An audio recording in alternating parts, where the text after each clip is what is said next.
আল্লাহ খালেক ও মালিক, নবী আল্লাহর মখলুক, তবে আফদল, আলা, বালা, সকল মখলুকের সেরা। বলুন না সুবহানাল্লাহ। আজকে যত আকীদাগত বিভ্রান্তি, ওই বিভ্রান্ত দলের সাথে আহলে সুন্নাতের তফাৎ কি? নবীকে নিয়ে, ঠিক কিনা? না জায়গা নিয়ে, টাকা পয়সা নিয়ে, বাড়িঘর নিয়ে, পদ পদবী নিয়ে, রাজনীতি নিয়ে, তো কি নিয়ে?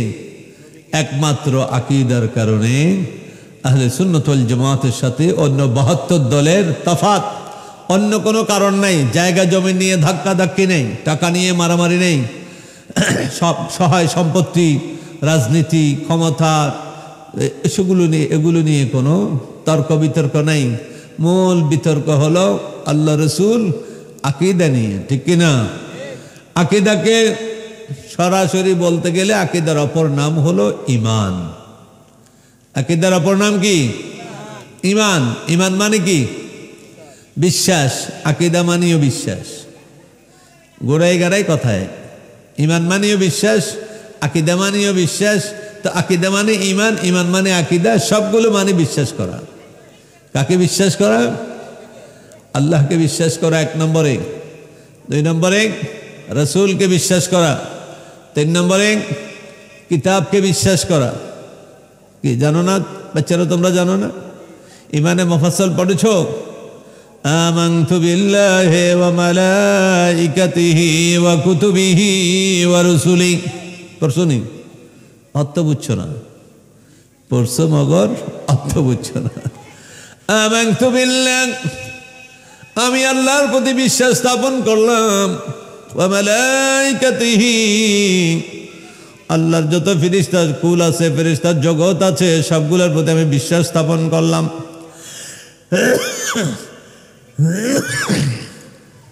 ওয়া কুতুবিহি, 3 নম্বরে আল্লাহর পক্ষ থেকে প্রেরিত যত কিতাব আছে সকল কিতাবের প্রতি বিশ্বাস স্থাপন করলাম।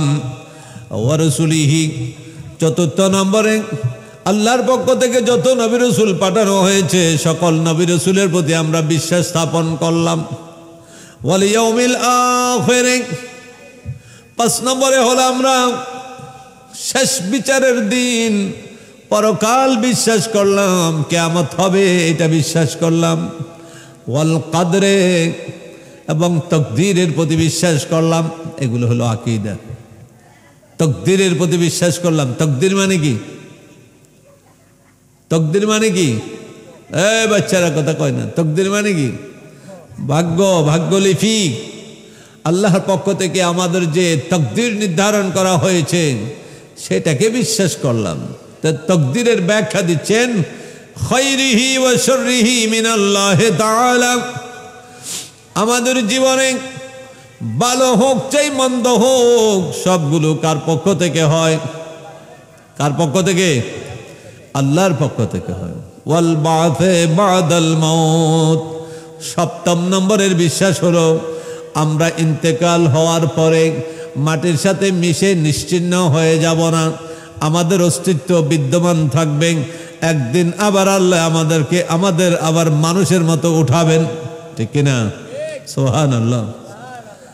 যত মানুষ পৃথিবীতে আসছে সবগুলো কিয়ামতে উঠবে না? কবরে যাই হোক, একটা কিছু আল্লাহ জিন্দা রাখবেন, একটা কিছুকে আল্লাহ অস্তিত্ববান রাখবেন, সেটাকে লক্ষ্য করে আল্লাহ আবার মানবের দেহ তৈরি করে ফেলবেন। এটা নিয়ে অনেক লম্বা কথাবার্তা আছে। ইলমুল কালাম, আকীদার বহসের মধ্যে অনেক কথা আছে, ওলামায়ে কেরাম জানে। এটা পাবলিক এত কিছু বুঝবেও না, ওয়াজে এত কিছু বলাও ঠিক না। সাধারণ কথাগুলো পাবলিককে বুঝাই দিলে হয়, যেগুলো বিশ্বাস করলে ঈমান থেকে মানুষ বিচ্যুত হতে পারে না। ওয়াল বা'সে বা'দাল মাউত, ইন্তেকালের পরে আমরা আবার পুনর্জীবিত হব না পুনর্জন্ম? কি পুনর্জীবিত পুনর্জন্ম ব্যবধান কি? শব্দ দুইটা, একটা হলো পুনর্জীবন, আরেকটা হলো পুনর্জন্ম। আমাদের ইসলাম ধর্মের পাশাপাশি এই বিশ্বের বুকে আরো অনেক ধর্ম আছে, তবে সত্য ধর্ম কোনটা? আল্লাহর কাছে গ্রহণযোগ্য ধর্ম কোনটা? ইসলাম। আর হাজার ধর্ম থাকলেও এটা আল্লাহর কাছে গ্রহণযোগ্য নয়। আমরা আল্লাহর শুকরিয়া আদায় করি যে আল্লাহ আমাদেরকে আল্লাহর নিকট গ্রহণযোগ্য ধর্মটা অনুসরণ করার তৌফিক দিয়েছে। আমরা বলি আলহামদুলিল্লাহ। আল্লাহ যাদেরকে এখনো তৌফিক দেয় নাই, যারা এখনো সত্য ধর্ম ইসলামকে অনুসরণ করতে পারেনি, ব্যর্থ হয়েছে, করে না, আমরা তাদের জন্য আজকের এই পবিত্র মাহফিলে, আউলিয়া ইকরামের স্মৃতি বিজড়িত এই মাহফিলে, ওলামা ইকরামের স্মৃতি বিজড়িত এই মাহফিলে আমরা আল্লাহর কাছে দোয়া করব, আল্লাহ তুমি সকল বান্দাকে ঈমান আনার তৌফিক নসিব করো। বলুন আল্লাহুম্মা আমিন। কে সবাই যদি মুসলমান হয়ে যায়, খোদার খোদাই কি বেড়ে যাবে? বাড়বে না। সবাই যদি কাফেরও হয়ে যায়, খোদার খোদাই কি কমে যাবে? কমবে না। তো সেজন্য দোয়া করতে বকিলি করার দরকার নেই। দোয়া করতে নবীজি শিখিয়েছেন কি? একেবারে ব্যাপকভাবে দোয়া করা, আপনারটা এমনিই কবুল হয়ে যাবে, ঠিক না?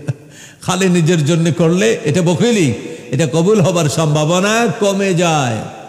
দোয়ার মধ্যে যে বকিলি করে, শুধু নিজের জন্য চায় আর কারোর জন্য চায় না, তার দোয়া কবুল না হওয়ার সম্ভাবনা বেড়ে যায়। আর যখন সকলের জন্য দোয়া করা হয়, তখন তারটাও একসাথে কবুল হয়ে যায়। বলে আলহামদুলিল্লাহ। একটু আওয়াজ টাওয়াজ দিতে হবে জওয়ানরা।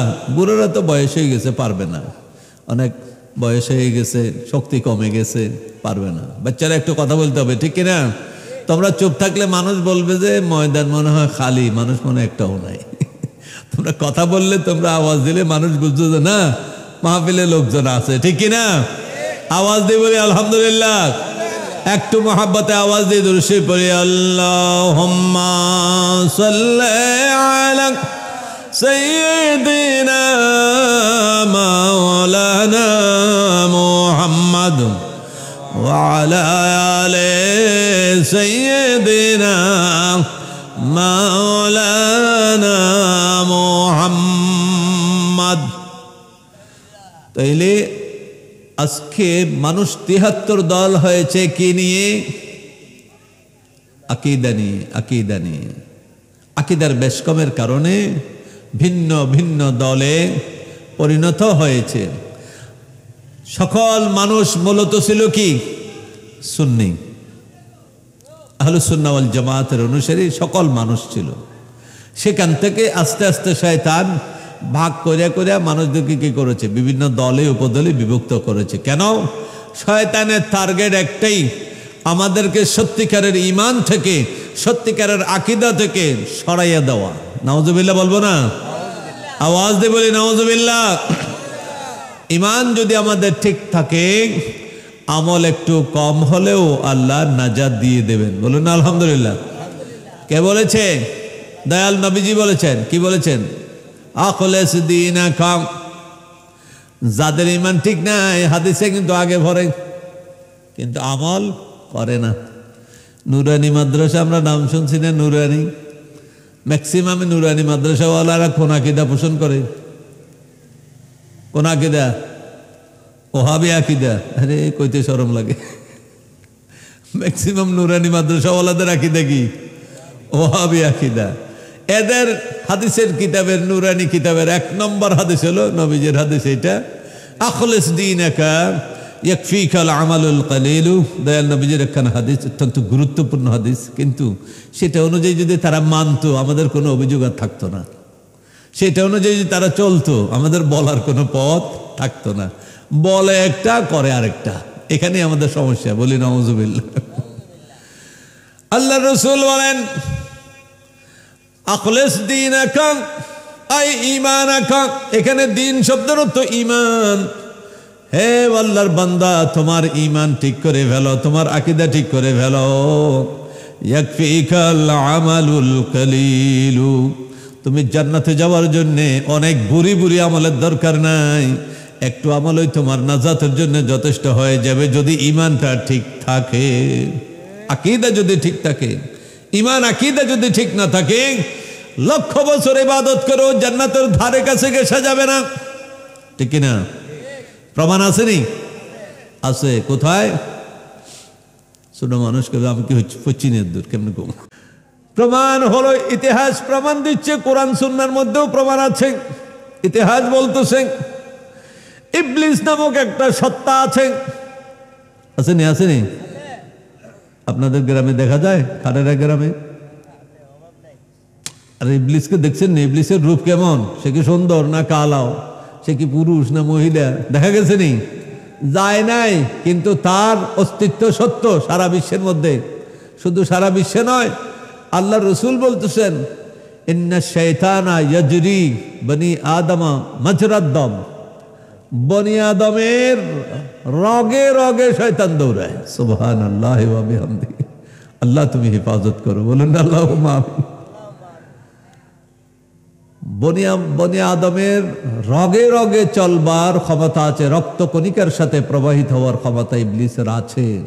সুতরাং এই জন্যই আল্লাহ তাকে বলেছে ইন্নাহু আদুব্বুম মুবিন, সে আমাদের জন্য ইন্না শাইতানা লিল ইনসানি আদুব্বুম মুবিন, নিশ্চয় শয়তান মানুষের জন্য স্পষ্ট শত্রু, প্রকাশ্য শত্রু। কেন?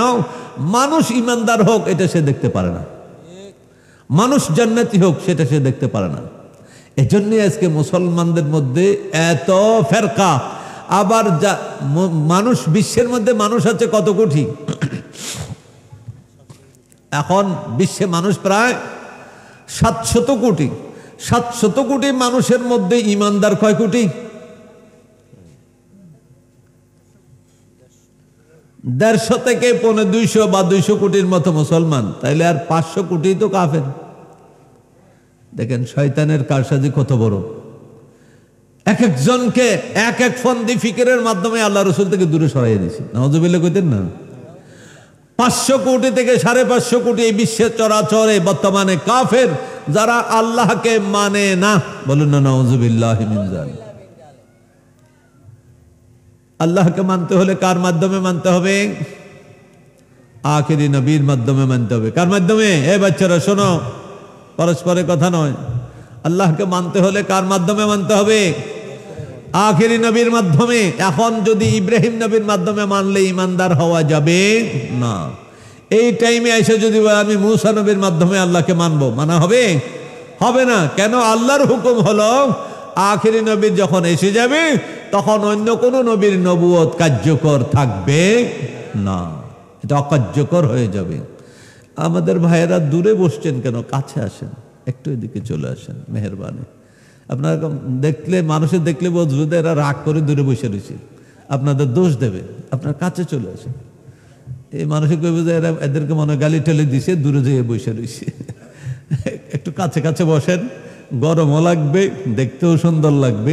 যারা এখনো বাড়ি করে বসে আছেন, এখানে বেহেশতের বাগান সাজানো হয়েছে, প্রতিদিন সাজবে না, কিন্তু একদিন সাজিয়েছে বছরে, 365 দিনে একদিনের জন্য সাজিয়েছে।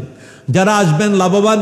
আর যারা বলবেন অনলাইনে তো সার্চে মনে হয় ঘর থেকে বসে বসে শুনি, কিন্তু আপনি এখানে আসার যে সওয়াব সেটা পাবেন না, ঘরে বসে শুনে এই সওয়াব পাবেন না। কারণ আল্লাহ রসুলের হাদিস প্রমাণ করে এখানে একটা পরিবেষ্টন আছে। বলুন না আলহামদুলিল্লাহ। একটা কি আছে? বেড়া আছে। বেড়া কিসের বেড়া? আপনারা দিছেন পর্দার, আল্লাহ দিছে আরেকটা বেড়া। সেটা কিসের? ফেরেশতার বেড়া, বেষ্টনী। আপনার এই বেড়া তো বেড়া না, এই বেড়ার পর আরো একটা বেড়া আছে যেটা আমরা দেখি না। এই কাপড়ের পর্দা শেষ নয়, এটা শুরু। এটার বাইরে আরেকটা আল্লাহ দেয়া কুদরতি বেড়া আছে, ফেরেশতাদের পরিবেষ্টন করা আছে, রহমতের ফেরেশতা পরিবেষ্টন করে আছে। কেন? আল্লাহ আপনারা এখানে আমরা কোরআন হাদিসের আলোচনা করছি, দুরুদ সালাম পড়ছি। যেখানে দুরুদ সালাম পড়া হয় অহরহ রহমত নাজিল হয়। বলুন না আলহামদুলিল্লাহ। কিতাবের মধ্যে লিখতেছে আপনি নামাজ পড়েছেন, আপনি বুকে হাত দিয়ে বলতে পারবেন আমার নামাজ কবুল হয়ে গেছে। আপনি রোজা রেখেছেন, আপনি বুকে হাত দিয়ে বলতে পারবেন না আমার রোজা কবুল হয়ে গেছে। কিন্তু একটা কথা গ্যারান্টি দিয়ে বলতে পারবেন, নবীর দুরুদ পড়েছেন, এটা কবুল হয়েছে বলতে পারবেন। বলুন না সুবহানাল্লাহ। সেজন্য দুরুদ শরীফ মকবুল ইবাদত, এজন্য এটার পিছনে শয়তানও লেগেছে বেশি। বলুন না নাউযুবিল্লাহি মিন যালিক। আচ্ছা যাক, আমরা আসলে কথায় কথায় ভিন্ন দিকে চলে যাচ্ছি। আজকে আমাদের আলোচনা হলো কি?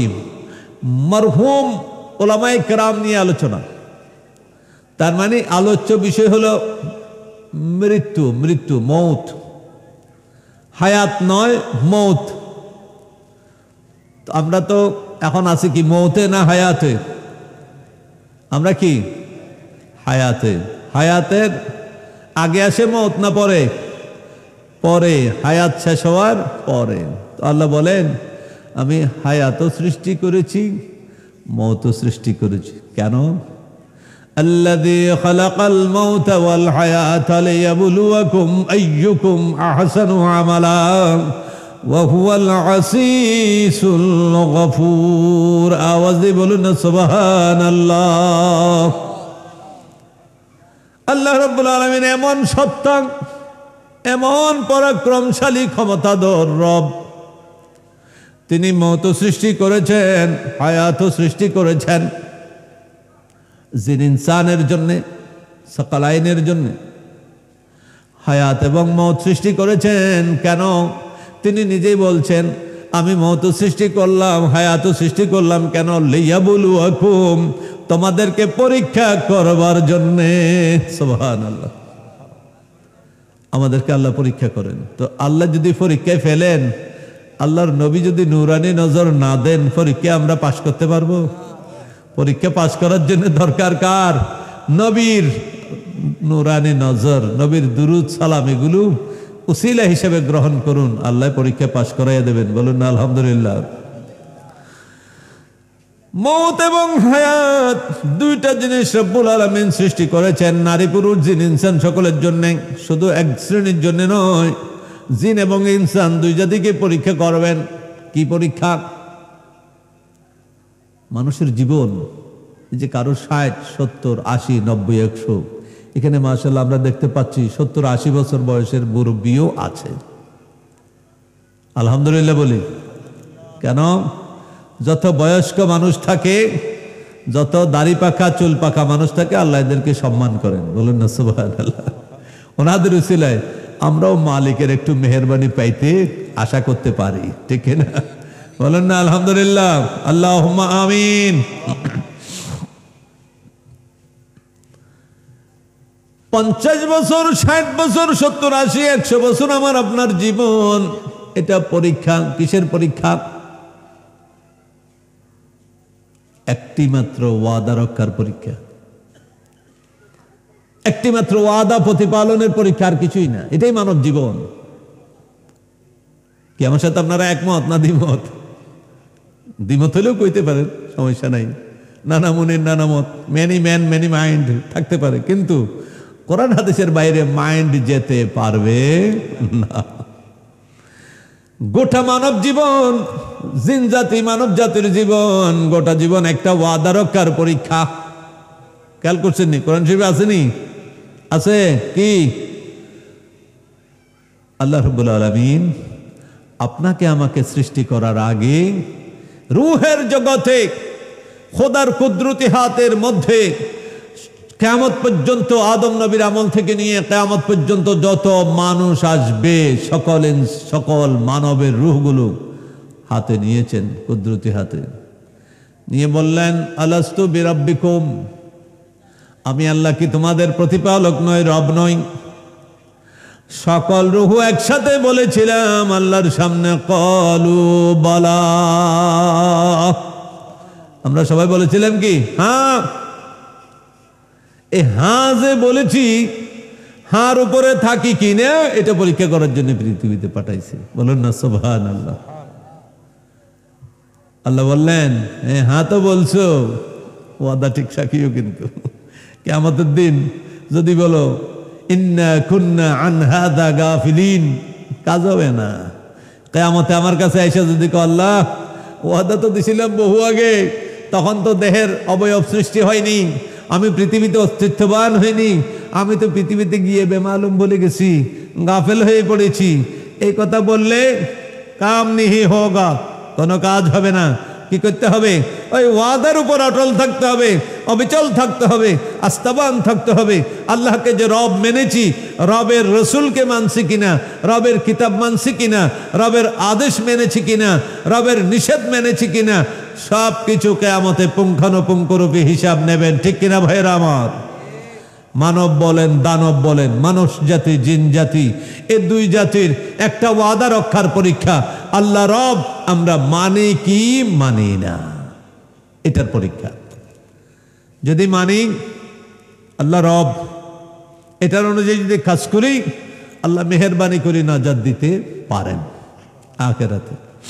আর যদি ওয়াদা করে এসেছি আর বেমালুম এখন সে ওয়াদার প্রতি গাফিল হয়ে গেলাম, বেখবর হয়ে গেলাম, কোনো খবর নেই, আল্লাহর খবর নেই, রসুলের খবর নেই, তারপরে কি বলে নামাজ, রোজা, হজ, যাকাত, মা বোনদেরকে পর্দায় রাখা, শরীয়তের বিধিবিধান কোনো খবর নেই, তাইলে কিয়ামতে আমরা কি নাজাত পেতে পারবো? কোনো সম্ভাবনা নেই। আল্লাহ আমাদেরকে আল্লাহ রসুলের বিধান মোতাবেক, শরীয়ত, ইসলামী শরীয়তের বিধান মোতাবেক আমাদের জিন্দগি বসর করার তৌফিক নসিব করুন। আওয়াজ দিয়ে বলুন আল্লাহুম্মা আমিন। এই ক্ষেত্রে যদি আমরা একটু কঠোর নজর দিয়ে অ্যাডভান্স হতে পারি, তাহলে আমাদের ইনশাআল্লাহ নাজাত আল্লাহ নসিব করবেন। কারণ আল্লাহ একটাই চান, বান্দা আল্লাহকে স্বীকার করুক। আল্লাহ সৃষ্টি করেছেন, নেয়ামত দিয়ে ভরপুর করে রেখেছেন।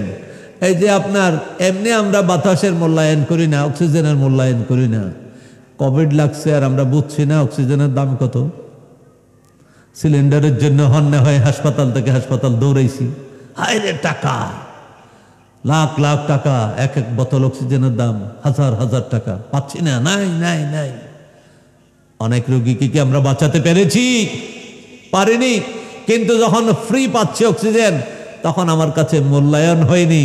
অক্সিজেন দাতা রবকেও আমি বুঝিনি, নামাজ পড়িনি, নামাজ না পড়ে চিৎপটাং হয়ে ঘুমিয়েছি দিব্যি।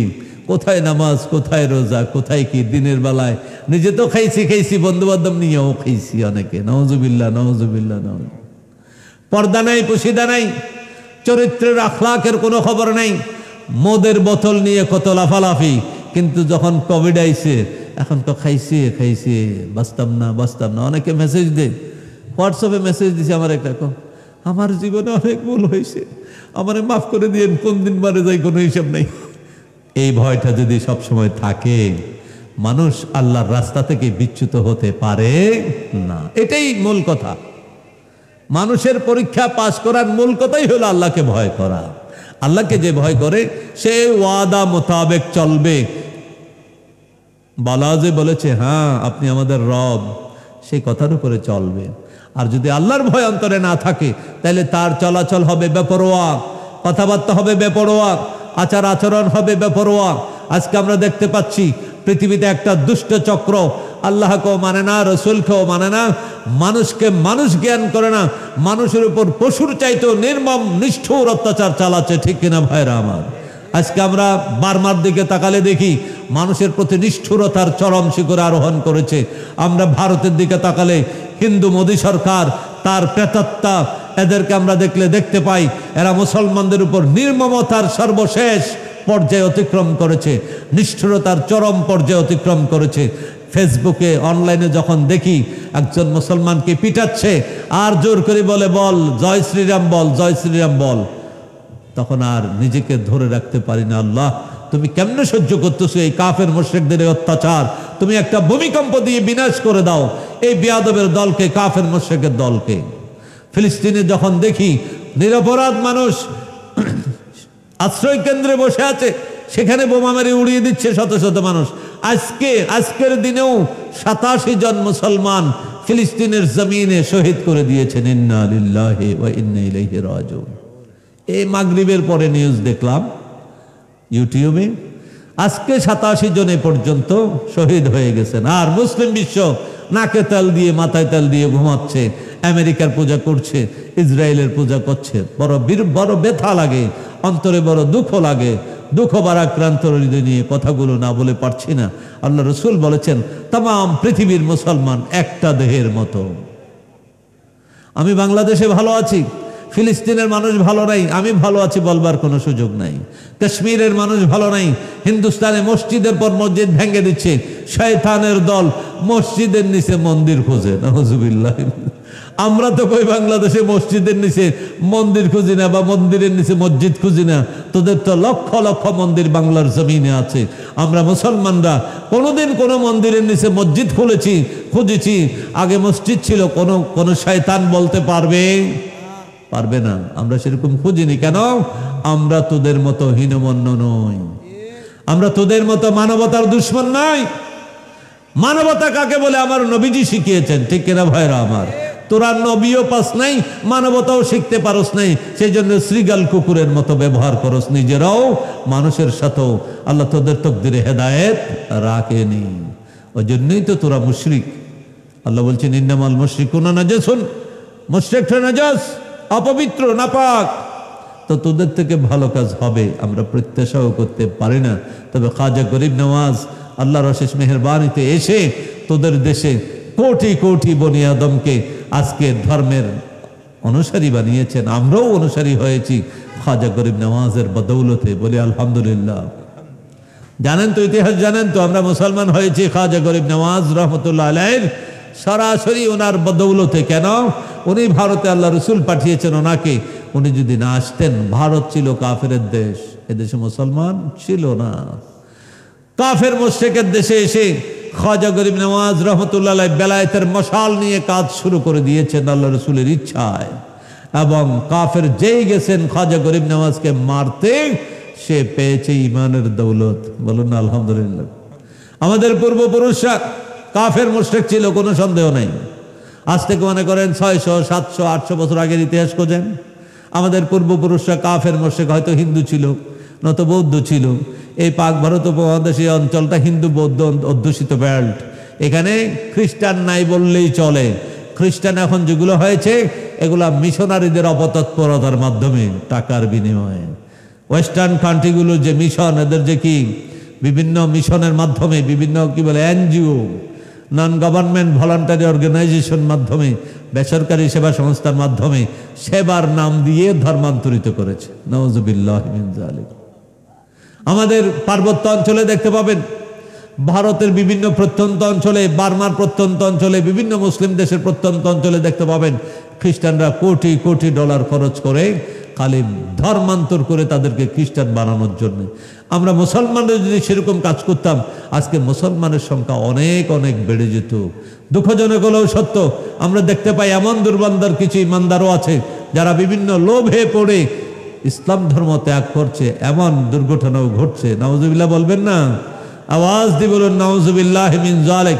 আজকের এই অনুষ্ঠান থেকে, এই বাংলার এক প্রান্তের একটা গ্রামের একটা অনুষ্ঠান থেকে আমরা তাম মুসলিম দুনিয়ার মুসলমানদের প্রতি মেসেজ দিতে চাই, ভাইরা আমার, দুনিয়ার সম্পদ এটা নিতান্তই ক্ষণস্থায়ী। ইমানের মতো দৌলত মানব জীবনে আর কোনো সম্পদ নাই। ইমানটাই সবচেয়ে বড় দৌলত। এটা যে হারিয়েছে, সে সব হারিয়েছে, চিরস্থায়ী শান্তি হারিয়ে ফেলেছে।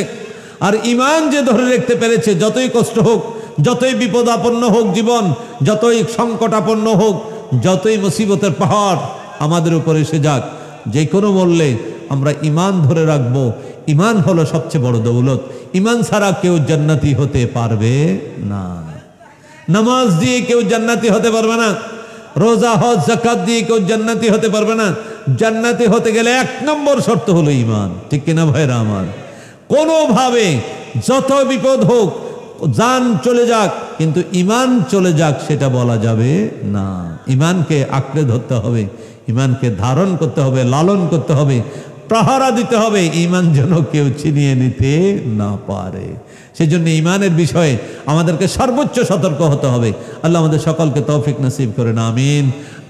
পিছনের বাচ্চারা সামনে চলে আসো। তোমরা রাগ করছো নাকি? এত দূরে বইছো কা? সামনে চলে আসো, সবাই সামনে একসাথে। মানুষের সাথে মিশে বসো, আর ঠান্ডা লাগবে না, কথাবার্তা বন্ধ। যত তোমাদের ওয়াজ আছে প্যান্ডেলের বাইরে যাই করবা। এখানে এক ওয়াজের মধ্যে 2 ওয়াজ চলবে না। তোমাদের যত ওয়াজ সারাদিন করেছো, সারা জীবন করতে পারবা, কিন্তু প্যান্ডেলের ভিতরে নয়। একের ভিতরে 2 চলে না, একের ভিতরে একই চলে। একটু আমরা মহব্বতের সাথে নবীর দুরূদ শরীফ পড়ি। আল্লাহুম্মা সাল্লি আলা সাইয়্যিদিনা মাওলানা মুহাম্মদ ওয়া আলা আলি সাইয়্যিদিনা। আপনাদের খাড়েরা গ্রামে কি মুসলমান প্রধান না হিন্দু প্রধান? তো এত মুসলমানের বাচ্চা গেল কই? আমি তো প্যান্ডেলের দিকে তাকালে মনে হচ্ছে যেন কোনো হিন্দু গ্রামে ওয়াজ করতে আসছি। মুসলমান কম, সংখ্যালঘু। হ্যাঁ ভাইরা আমার, শোনেন, আসুন আসুন, এটাকে নবীজি বলেছেন জান্নাতের বাগান। বাড়িতে বসে থেকে জান্নাতের বাগানে সব পাবেন না।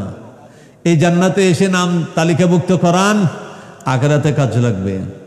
আখিরাতে সেই জান্নাতের দিকে টানতে এই জান্নাতও কিন্তু হেল্প করবে, হেল্পফুল হবে। নাহলে কিন্তু হেল্প পাবেন না, মাহরুম যাইয়েন না। ঘরের কাছে বেহেশতের বাগান, সবাই এসে যান, এসে মাশাআল্লাহ বসুন। একজন আসলে একজনের দেখা দেখি আরেকজন আসলে মাহফিল সমৃদ্ধ হবে, সুন্দর হবে। কোরআন সুন্নাহর একটা আলোচনায় কোন কথায় আপনার আমার জীবন ভালো হয়ে যায় কেউ বলতে পারে না। ভাইরা আমার, যারা আজকে বিভিন্ন জায়গায় বসে আছেন, দোকানে পাটে রাস্তাঘাটে, আপনারা অলসতা না করে এদিক সেদিক বসে না থাকে আপনারা মাহফিলের প্যান্ডেলে বসে যান। কত কষ্ট করে টাকা খরচ করে প্যান্ডেল সাজানো হয়েছে, আপনারা না আসলে প্যান্ডেল সুন্দর হবে কি করে? সবাই চলে আসুন। আল্লাহ সকলকে তৌফিক নসিব করুন। আওয়াজ দিয়ে বলুন আল্লাহুম্মা আমিন, আওয়াজ দিয়ে বলুন আল্লাহুম্মা আমিন। আচ্ছা ভাইরা আমার, তা আমি বলতেছিলাম আল্লাহ হায়াত এবং মৌত সৃষ্টি করেছেন কি জন্যে? আমাদেরকে পরীক্ষা করবার জন্য। কি পরীক্ষা? আইয়ুকুম আহসানু আমালা লিয়াবলুয়াকুম আইয়ুকুম আহসানু আমালা। আল্লাহ বলতেছেন, হে আমার বান্দারা, তোমাদের মধ্যে কারা উত্তম, বেশি উত্তম আমল করে, বেশি ভালো আমল করে, এটা আমি পরখ করবার জন্যে, এটা বোঝার জন্যে, পরীক্ষা করবার জন্যে হায়াত এবং মৌতকে সৃষ্টি করেছি। এখন আল্লাহ পাক আমাদেরকে যে হায়াতে রেখেছেন, এটা বড় শুকরিয়ার বিষয় নয় কি? কথা শুনুন, গভীর মনোযোগ, আমার দিকে খেয়াল। আমরা হায়াতে আছি, একটা সুবহানাল্লাহ বলার ক্ষমতা আমাদের আছে, ঠিক কিনা? আচ্ছা, আজকে যদি মারা যাই, খোদা না খাস্তা, হায়াত শেষ হলে আর তো বাঁচতে পারবো না, ঠিক কিনা? আমরা এখানে আসি, এখান থেকে এই বসা থেকে উঠে বাসায় যেতে পারবো নিরিবিলি, আমরা কি জানি সে সময় আমার আছে কিনা? আমরা যতক্ষণ হায়াতে আছি ততক্ষণ ইবাদত করতে পারবো, আল্লাহ রসুলের স্মরণ করতে পারবো, নেক আমল করতে পারবো। কিন্তু যখন হায়াত শেষ, আর কি পারবো? কোটিবার চেষ্টা করলে একটা সুবহানাল্লাহ বলতে পারবো? এই জন্য আল্লাহ রসুল বলছেন, মৃত্যুর আগে হায়াতকে তোমরা গনিমত মনে করো। মৃত্যুর আগে হায়াতকে গনিমত মনে করো। কেন? হায়াত শেষ হয়ে গেলে আর কোটি চেষ্টা করে একবার সুবহানাল্লাহ বলা যাবে না। আর এখন ইচ্ছা করলে আল্লাহ হায়াতে রেখেছেন, আমরা মুহূর্তে মুহূর্তে সুবহানাল্লাহ বলতে পারি, নেক কামাতে পারি, আমাদের আমল নামাকে সমৃদ্ধ করতে পারি। আচ্ছা, যার ব্যাংকে কোটি কোটি টাকা আছে, সে কি সুখী না দুঃখী? সুখী। আর কোটি কোটি টাকা থেকেও যে ঈমান আনতে পারলো না, সে কি সুখী না দুঃখী? শুধু দুঃখী নয়, চির দুঃখী, জনমের দুঃখী। কেন? আপনার হায়াত সামান্য সময়, পরীক্ষার সময় বেশি হয় না। আমাদের বাচ্চারা পরীক্ষা দেয়, আমরা পরীক্ষা দিয়ে পাশ করে করে সবাই বড় হয়েছি। কেউ মেট্রিক দিয়েছি, কেউ আইএ বিএ এমএ দিয়েছি, কেউ দাখিল পরীক্ষা দিয়েছি, আলিম ফাদিল কামিল পরীক্ষা দিয়েছি। পরীক্ষার সময় হয় কয় ঘন্টা? 3 ঘন্টা। আর উঁচু ক্লাস হলে 4 ঘন্টা। আমার জীবনের পরীক্ষাটা কত ঘন্টার হলো? আমাকে যে আল্লাহ পরীক্ষায় পাঠাইছে, পরীক্ষার সময় তো কম হয়, স্বাভাবিক। পরীক্ষার সময় সারা জীবন ব্যাপী পরীক্ষা হয় না, পরীক্ষা হয় 2.5 ঘন্টা, 3 ঘন্টা, 4 ঘন্টা। আমি যে পরকালীন অসীম হায়াতের পরীক্ষায় অবতীর্ণ হয়েছি, সসীম হায়াতের মধ্যে। পরকালীন হায়াতের কোনো সীমা পরিসীমা আছে? আমরা বলতে পারবো যে আমার হায়াতটা মৃত্যুর পরে 1 কোটি বছর থাকবে, জিন্দা থাকবে, এরপরে ফিনিশ হয়ে যাব, ভেনিশ হয়ে যাব, এটা বলতে পারবো? এটা কত কাল, কত শতাব্দী, কত কোটি কোটি বছর হবে আল্লাহ ভালো জানেন, আমরা জানি না। তবে আমরা আল্লাহ থেকে একটা সূত্র পেয়েছি, কোরআনে পাকের মধ্যে বলেছেন, জান্নাতে গেলে আল্লাহ বলছে খালিদিনা ফিহা, সেখানে চিরস্থায়ী হবে। বলুন না আলহামদুলিল্লাহ। আবার জাহান্নামীরা জাহান্নামে গেলে আল্লাহ বলছে খালিদিনা ফিহা আবাদান, সেখানে চিরস্থায়ী হবে, বের হতে পারবে না। যারা কাফের, ইমানদার হলে বের হতে পারবে। ইমানদার যদি কোনো গুনাহের কারণে জাহান্নামে ঢোকে, কিন্তু তাকে গুনাহ পরিমাণ শাস্তি দিয়ে আহলে সুন্নাহ ওয়াল জামাআর আকীদা হলো কি, যে মুমিন যার ঈমান আছে, গুনাহগার মুমিন আছে না, সবাইকে আবু বকর সিদ্দিক রাদিয়াল্লাহু আনহুর মতো প্রথম তলায় বেহেশতে যাবে এমন মানুষ? আবু বকর রাদিয়াল্লাহু আনহু কেমন মানুষ? সিদ্দিক আকবর আল্লাহর রসুলকে উনি প্রশ্ন করলেন, হুজুর ইয়া রাসূলুল্লাহ, আপনার উম্মতের মধ্যে এমন কোন মানুষ আছে যাকে বেহেশতের 8টা দরওয়াজা দিয়ে একসাথে ডাকা হবে বেহেশতে যাওয়ার জন্য? বেহেশত কয়টা? 8টা। এই জওয়ান ছাত্ররা, নাম জানো? বেহেশতে যাওয়ার আশা করে নাম জানে না তো কেসে হোগা? জাহান্নাম কয়টা? 7টা। জাহান্নাম কয়টা? 7 আর জাহান্নামের বিপরীতে আছে কি? জাহান্নাম হলো 7, তার বিপরীতে আছে হেভেন। হেভেন মানে কি? বেহেশত। তো বেহেশত কয়টা? 8টা। তো সিদ্দিক আকবর দিলেন, কত বড় জ্ঞানী পণ্ডিত, আল্লাহ রসুলকে প্রশ্ন করছেন, হুজুর এমন কোন উম্মত আপনার আছে যাকে বেহেশতের 8টা দরজা দিয়ে ডাকা হবে? আল্লাহ রসুল বলেন, আমি আশা করি তুমি সেটা। বলুন না সুবহানাল্লাহ। তুমি সেই ব্যক্তি, তুমি আবু বকর, যাকে বেহেশতের 8 দরজা দিয়ে ডাকা হবে। সুবহানাল্লাহ। আর আজকে সুন্নি নামক কিছু লোক শিয়াইজমে নাম লেখাইছে, বলুন না নাউজুবিল্লাহ।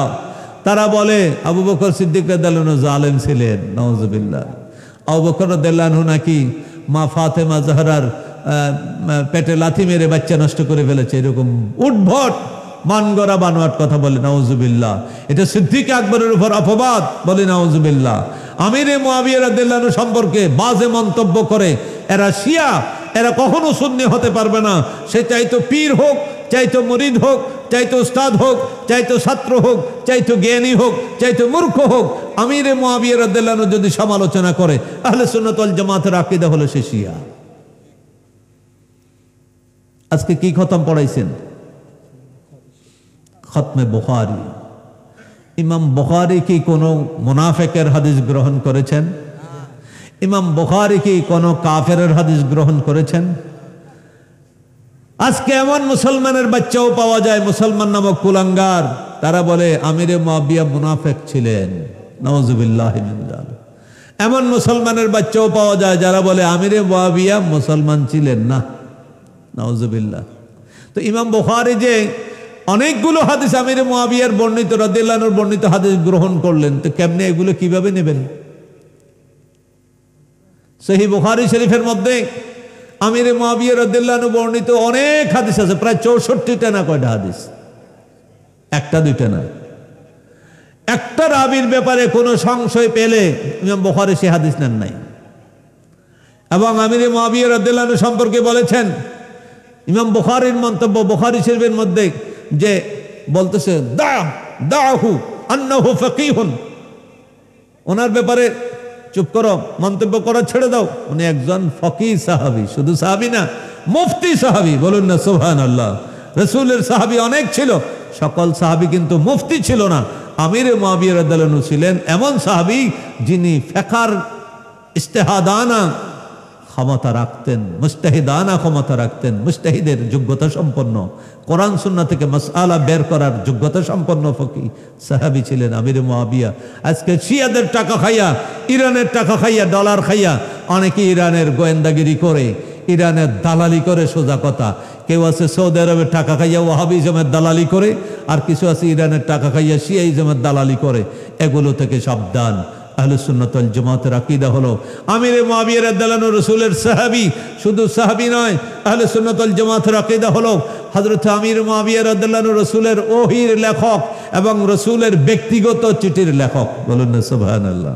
শুধু তাই নয়, উনি রাসূল পাকের আপন শালা এবং রাসূল পাকের এই কোরআনের বাণী মোতাবেক আমিরে মুআবিয়া রাদিয়াল্লাহু আনহু এই উম্মতে মুহাম্মাদের মামুজান। বলুন না সুবহানাল্লাহ। খালুল মুমিনিন, মুমিনদের মামা। কেন? আল্লাহ পাক কোরআনে হাকিমের মধ্যে বলেছেন, আন-নাবিয়্যু আওলা বিল মুমিনিনা মিন আনফুসিহিম ওয়া আজওয়াজুহু উম্মাহাতুহুম। আল্লাহ পাক কোরআনে পাকের মধ্যে বলেন, নবী মুমিনের প্রাণের চাইতেও নিকটে। কি বেজার হইলেন নাকি? তারিখুল খোলাফা কিতাব লিখেছেন, তারিখুল খোলাফা, খলিফাদের ইতিহাস, মুসলিম খলিফাদের ইতিহাস, তারিখুল খোলাফা। আল্লামা জালালউদ্দিন আব্দুর রহমান সুয়ুতি ইনি মিশর দেশের বাসিন্দা, তাম পৃথিবী চিনে এমন আলেম, কোন একটা গ্রামের না, কোন একটা দেশের না, বিশ্ববরেণ্য আলেম এবং হিজরি 9ম শতাব্দীর মুজাদ্দিদ জামান, দ্বীনের মুজাদ্দিদ, সংস্কারক। উনি মিশর দেশের বাসিন্দা। বাংলাদেশের এমন কোন কওমি মাদ্রাসা নাই, এমন কোন আলিয়া মাদ্রাসা নেই যেখানে জালালউদ্দিন সুয়ুতির কিতাব পড়া হয় না।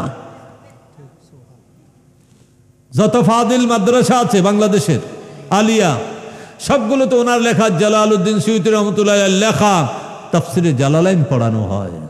যত কামিল মাদ্রাসা আছে সবগুলোতে জালালউদ্দিন সুয়ুতি রহমতুল্লাহ লেখা আল ইতকান ফি উলুমিল কোরআন পড়ানো হয়। যত কওমি মাদ্রাসা আছে প্রত্যেক কওমি মাদ্রাসাতে একটা ক্লাসের নামই হলো জালালাইন ক্লাস। তাইলে উনি শুধু মিশরের না, তাম মুসলিম দুনিয়ার সম্পদ, মুসলিম দুনিয়ার বিজ্ঞ আলেম। উনি কিতাব লিখেছেন তারিখুল খুলাফা, যেটা তাম মুসলিম দুনিয়ায় গ্রহণযোগ্য।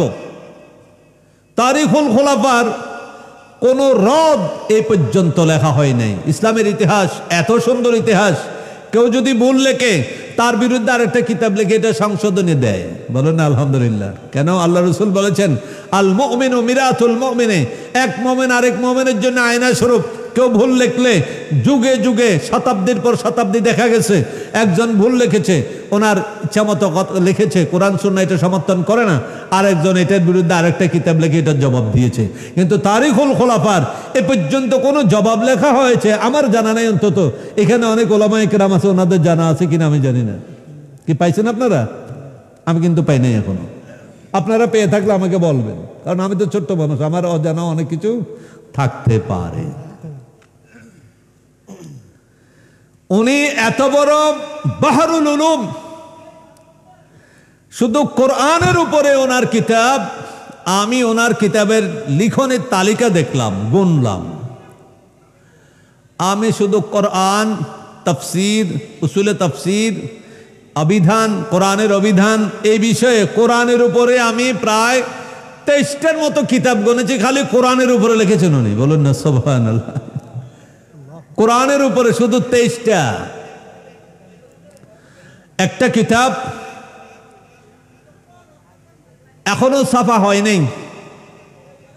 এটা হলো, এটার নাম সম্ভবত তরজুমানুল কোরআন, কোরআনের তাফসীর। এই রেফারেন্সটা পেলাম কোথায়? ওনার একটা তাফসীর আছে দুররে মনসুর। সেই দুররে মনসুরের মুকদ্দমার মধ্যে লিখছে, প্রথম পৃষ্ঠার মধ্যে লিখছে, তো দুররে মনসুরটা হলো, এটা হলো জালালউদ্দিন সুয়ুতি রহমতুল্লাহ আলাইহির তরজুমানুল কোরআনের সংক্ষেপ। এটা 6 ভলিউম দুররে মনসুর, হাদিস দিয়ে তাফসীর লিখেছেন। এখন এবার আমি চিন্তা করলাম তরজুমানুল কোরআনটা কোথায় পাওয়া যায়। আমি অনুসন্ধান লাগালাম। তা আমার ভাই ভাগিনা জামাতা মিলে প্রায় 5-6 জন মিশরে পড়াশোনা করেছে আল আজহার বিশ্ববিদ্যালয়ে। আমার ভাই 2 জন, জামাই 2 জন, ভাগিনা 1 জন, টোটাল 5 জন আল আজহারে আমার ফ্যামিলি থেকে পড়েছে। তা আমি এদেরকে বললাম আল্লামা জালালউদ্দিন আব্দুর রহমান সুয়ুতি রহমতুল্লাহ আলাইহির তরজুমানুল কোরআন, তাফসীরে তরজুমানুল কোরআন, এটা একটু সংগ্রহ করে দাও, মিশরে পাওয়া যায় কিনা দেখো। ওরা মিশরের প্রাচীন গ্রন্থাগারে, আল আজহার লাইব্রেরিতে গ্রন্থাগারে ওরা তল্লাশি লাগালো। যেহেতু ওখানে স্টুডেন্ট, ওরা তল্লাশি করতে সুযোগ আছে। তল্লাশি করে লিখলো, দেখলো যে এটা এখনো ছাপাই নাই, এখনো লেখা আকারে আছে সংরক্ষিত। বর্তমানে ছাপালে এই তাফসীরটা 100 ভলিউম হবে। সুবহানাল্লাহ কইতেন না? কয় ভলিউম? 100 খণ্ড হবে যদি ছাপায়। এখনো ছাপানো হয় নাই। লিখে গেছে আজ থেকে 550 বছর আগে। 550 বছর গেছে গা, ওনার লেখনী রয়ে গেছে, এখনো ছাপাইতে পারে নাই। এত বড় আল্লামা। উনি বলতেছেন আমির মুআবিয়া রাদিয়াল্লাহু আনহু ইসলাম গ্রহণ করেছেন 7ম হিজরিতে, আর হিজরি 7ম বছরে, নবীজির ইন্তেকালের 3 বছর আগে।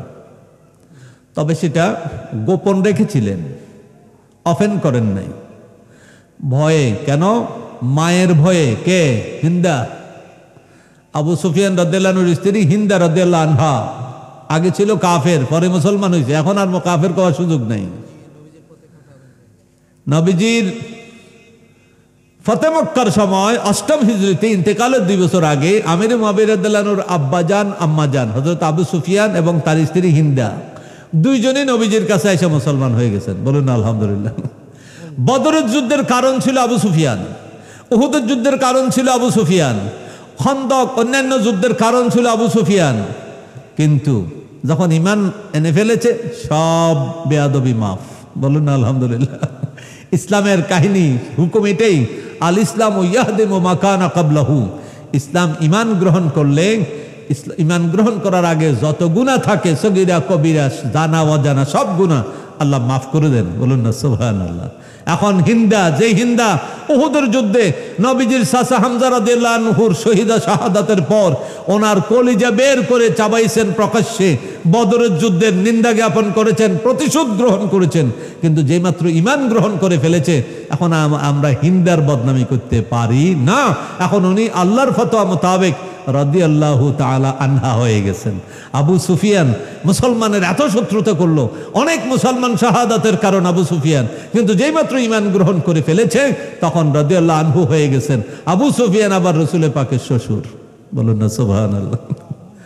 আবু সুফিয়ান ঈমান আনার আগে, আমির মুআবিয়া রাদিয়াল্লাহু ঈমান আনার আগে, তার মা হিন্দা ঈমান আনার আগে আবু সুফিয়ানের ছেলে কিন্তু আমির মুআবিয়া রাদিয়াল্লাহু আনহু। এই মা বাবা ভাই ঈমান আনার আগে ওনার বোন উম্মে হাবিবা রাদিয়াল্লাহু তাআলা আনহা মুসলমান হয়ে গেছেন। ওনারা তো কুরাইশি, নবীজির বংশের লোক। উম্মে হাবিবা রাদিয়াল্লাহু আনহা সবার আগে মুসলমান হয়ে মক্কা থেকে হিজরত করে মদিনায় গিয়েছেন। মদিনায় যাইয়া নবীজির কাছে বিয়েও বসে গেছেন। সুবহানাল্লাহ। কিন্তু আবু সুফিয়ান, হিন্দা, আমির মুআবিয়া রাদিয়াল্লাহু আনহু ইনারা তখনও মুসলমান হননি, ওনারা পরে পরে হয়েছেন। উম্মে হাবিবা রাদিয়াল্লাহু আনহা সবার আগে মুসলমান হয়েছেন, ওনাদের ফ্যামিলির মুসলমান হয়ে মদিনায় হিজরত করে নবীজির সাথে বিয়ে বন্ধনে আবদ্ধ হয়েছেন। এরপরে সুন্দর একটা চমৎকার কাহিনী শুনলে আপনারা হতবাক হবেন। আবু সুফিয়ান মুসলমান হওয়ার আগে মদিনা শরীফ গিয়েছে গোয়েন্দাগিরি করবার জন্য, নবীজিকে কিভাবে বিপদে ফালানো যায় সেই বিষয়ে একটু খোঁজ খবর নেওয়ার জন্য। কারণ তার মেয়ে নবীজির ঘরে, এখন গোয়েন্দাগিরি করতে সহজ। নবীজির স্ত্রী তার মেয়ে উম্মে হাবিবা রাদিয়াল্লাহু আনহা। সাহাবীদের ঈমান কেমন ছিল এই ঘটনা একটু যদি আপনারা অনুভব করেন, মস্তিষ্কে ফেলে চিন্তা করেন, আপনারা চিন্তা করতে অবাক হয়ে যাবেন যে সাহাবীদের নবী প্রেম কেমন ছিল। উম্মে হাবিবা রাদিয়াল্লাহু আনহা মদিনার মসজিদে নবীর পাশে নবীজির হুজরা শরীফে আছেন, অবস্থান করছেন। নবীজির একজন স্ত্রী হিসেবে একটা হুজরা বরাদ্দ ছিল, একটা কামরা বরাদ্দ ছিল। আবু সুফিয়ান গোয়েন্দাগিরি করার জন্যে মদিনা শরীফ গেলেন ইসলাম গ্রহণ করার আগে। উনি নবীজির হুজরা শরীফে ঢুকলেন তার মেয়ের কাছে। তার মেয়ে উম্মে হাবিবা রাদিয়াল্লাহু আনহা নবীজির স্ত্রী, উনি কি করলেন, নবীজির বিছানাটা বইটা খালি জায়গার মধ্যে বসতে দিলেন বাবাকে। আবু সুফিয়ান গরম হয়ে গেল, চটে গেল যে আমি 450 কিলোমিটার দূর থেকে মক্কা থেকে এসেছি, তোর বাবা, তুই আমাকে বিছানা না থাকলে আরো বিছানা বানিয়ে দিবি বসার জন্য, সব মান করবি, আমি তোর বাবা, কিন্তু তুই বিছানা গুটাই দিলি, কাহিনী কি? উম্মে হাবিবা রাদিয়াল্লাহু আনহা বলেন, আকাফাটে ডাইরেক্ট জবাব দিলেন, যেই বিছানায় আল্লাহর রাসূল শোয় ওই বিছানায় আমি কোনো কাফেরকে বসাইতে পারি না, চাইতো সে আমার বাবা হোক। আপনি আমি পারবো এই ইমানি তাকাজা দেখাইতে, ইমানি কওয়াত দেখাতে পারবো? এদের নাম সাহাবা। আল্লাহ রাসূল খুশি, আল্লাহ খুশি হয়ে এদেরকে বলেছেন রাদিয়াল্লাহু আনহুম। নবীর সাহাবী যারা সবার প্রতি আল্লাহ রাজি। বলুন না সুবহানাল্লাহ। ও রাদু আনহু, খালি আমি আল্লাহ রাজি তা না, তারাও আমি আল্লাহর প্রতি রাজি। কেমন কথা! এদের মর্যাদায় কেউ পৌঁছতে পারবে? কিয়ামতের পূর্বক্ষণ পর্যন্ত কোনো মানুষ সাহাবায়ে কেরামের মর্যাদায় পৌঁছতে পারবে না। ওনারা হলেন সুপার ক্লাসের মুসলমান, এই ক্লাসে আর কেউ পৌঁছতে পারবে না, কিয়ামত হয়ে যাবে, পারবে না কেউ। নবীজিকে ঈমানের হালতে যে দেখেছে তার সমকক্ষ পৃথিবীর কোনো মুসলমান হতে পারে না। যত ওলি, গাউস, কুতুব, গাউসুল আজম যাই হোক না কেন, সব সাহাবীর নিচে। সাহাবায়ে কেরামের মর্যাদা হলো সবার উপরে, নবীদের পরে সবার উপরে সাহাবা, এরপরে যাই সিদ্দিক আকবর রাদিয়াল্লাহু আনহু, আর তাদের মধ্যে এরপরে না, তাদের মধ্যে সবার সেরা। নবীজির পরেই সিদ্দিক আকবর। কথা একটু রং হয়ে গেছে, নাউজুবিল্লাহ। সিদ্দিক আকবর সকল সাহাবীর মধ্যে সেরা, শুধু সাহাবী নয়, বিশ্লেষণে প্রমাণ, আদম নবী থেকে নিয়ে কিয়ামত পর্যন্ত যত মুসলমান আসবে সবার মধ্যে সেরা হলেন আবু বকর সিদ্দিক রাদিয়াল্লাহু আনহু। শুধু সাহাবী রাসূল নয়, সকল নবীর উম্মতের মধ্যে যদি মাপা হয় সেরা কে, এক নম্বরে যদি দিতে হয় তিনি হলেন সিদ্দিক আকবর রাদিয়াল্লাহু আনহু। সকল নবীর উম্মতের মধ্যে 2 নম্বর হবেন হযরত ওমর রাদিয়াল্লাহু আনহু, 3 নম্বর হবেন হযরত উসমান রাদিয়াল্লাহু আনহু, 4 নম্বর হবেন হযরত আলী কারামাল্লাহু তাআলা ওয়াজহু রাদিয়াল্লাহু তাআলা আনহুম। এটাই সাহাবায়ে কেরামের আকীদা। অনেকে এর পরেও ভিন্ন ভিন্ন কথা বলেন যেগুলা গ্রহণযোগ্য নয়। আহলে সুন্নতের অনেক আকীদার কিতাব আমি অধম ঘেটে দেখেছি, সবগুলোর কথা একটাই, আফদালুন নাস বাদাল আম্বিয়া আবু বকর সিদ্দিক রাদিয়াল্লাহু আনহু। নবীদের পরে সর্বোত্তম মানুষ আবু বকর, এর মাঝখানে আর কেউ নেই। নবীদের পরেই সিদ্দিক আকবর রাদিয়াল্লাহু তাআলা আনহু। সাহাবার মধ্যে সেরা হলেন এই 4 জন। এই 4 জনের পরে আর 6 জন, এদেরকে বলা হয় আশারায়ে মুবাশশারা। যে 10 জনকে আল্লাহ রসুল জান্নাতি শুভ সংবাদ নিজের জবান মোবারকে দিয়েছেন, বলুন আলহামদুলিল্লাহ। তো ভাইয়ের আমার, আসলে এখানে তো আলেম অনেক বেশি দাওয়াত দিয়েছে, সেজন্য আসলে আমি কোনো বিষয় নিয়েও নাই, কোনো বিষয়ের অবতারণাও করি নাই, ছিটে চটকা কিছু কথা বললাম যাতে করে অন্তত আমি উপকৃত হই। আপনারা খেয়াল করলে উপকৃত হবেন, আমিও যাতে উপকৃত হই, আখিরাতে যাতে কিছু সওয়াব পাই, এই উদ্দেশ্যে কথা বললাম। আল্লাহ যেন ভুল ব্যাধি মাফ করে কবুল করে নেন, আমিন। তাইলে মৌত আমাদের জন্য অবধারিত। মৌতের ব্যাপারে আল্লাহ পাক বলেছেন, কুল ইন্নাল মাউতাল্লাযী তাফিররুনা মিনহু ফাইন্নাহু মুলাকীকুম।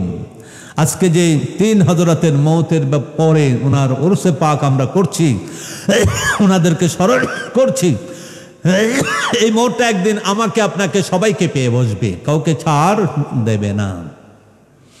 আল্লাহ বলেন, বন্ধু নবী আপনি বলুন, আপনার উম্মতকে বলে দিন। গোটা কোরআন চর্চা করলে দেখা যায় 2 বন্ধুর প্রেমের আলাপ, এটাই কোরআন। কুল আপনি বলুন, ইন্নাল মাউতাল্লাযী তাফিররুনা মিনহু, আমার উম্মতরা, যেই মৌত থেকে, হে বনি আদম, যেই মৌত থেকে তোমরা পলায়ন কর অবস্থা বিরাজ করছে তোমাদের মধ্যে, তোমরা পালাচ্ছ। কি আমরা মরতে চাই? চাই না। তো বলবো হুজুর আপনি কেমনে বুঝলেন? আপনারা বলবেন।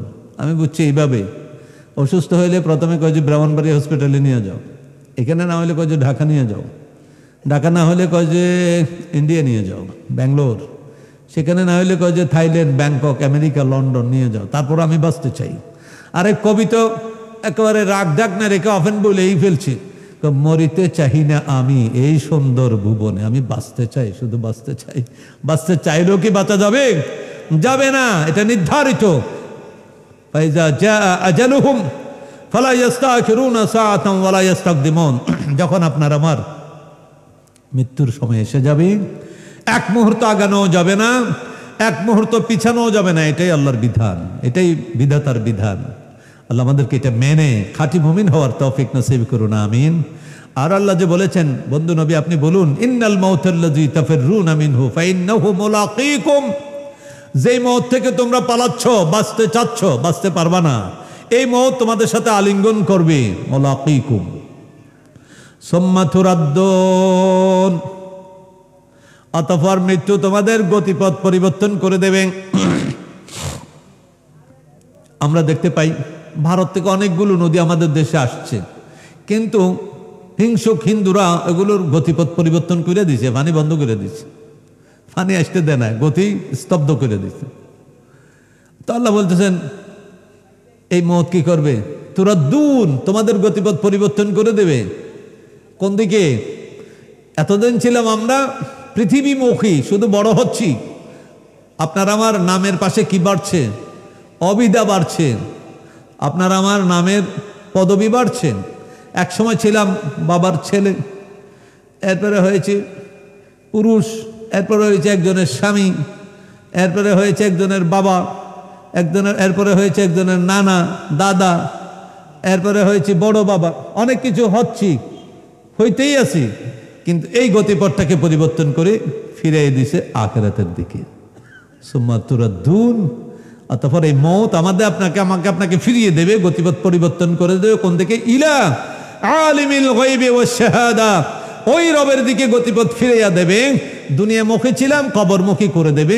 যিনি আপনার আমার গোপন প্রকাশ্য সব জানেন, তার দিকে ফিরিয়ে দেবে। ফায়ুনাব্বিউকুম বিমা কুনতুম তা'মালুন, তিনি খবর দেবেন, আল্লাহ আমাদেরকে সংবাদ দেবেন। কোথায়? কিয়ামতের ময়দানে আমরা যা কিছু আমল করেছি।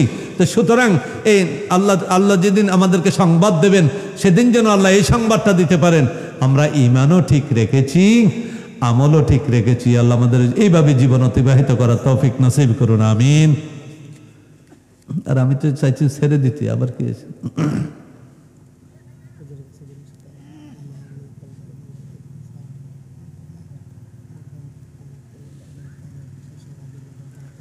ও এটা ঠিক আছে, ফতোয়ে শামীর মধ্যে যাদের দরকার ফতোয়ে শামী দেখবেন।